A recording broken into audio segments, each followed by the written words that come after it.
సంతోషమైన విషయం ఏంటంటే నా ఎక్స్పీరియన్స్‌లో నేను ఈ మ్యూజిక్ ఫీల్డ్ రాకముందు ఒకప్పుడు ఎల్‌పీ ఉంటుండే.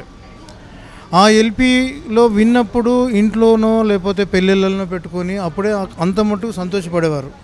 దాని తర్వాత క్యాసెట్స్ వచ్చాయి. క్యాసెట్స్‌లో కూడా మల్టిపుల్ రకాల లేయర్స్ వచ్చినాయి. అది సౌండ్ విపరీతంగా వచ్చిందా? ఎట్లొచ్చింది?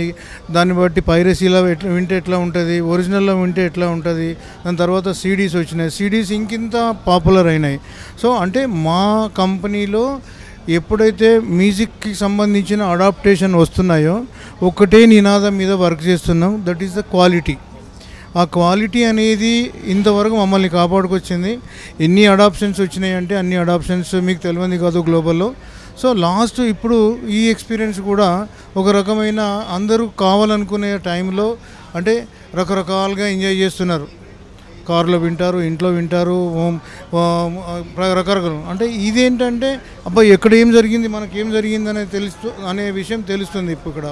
సో ఈ విషయంలో I'm very happy to associate with Dolby and my team and my management. Thank you very much.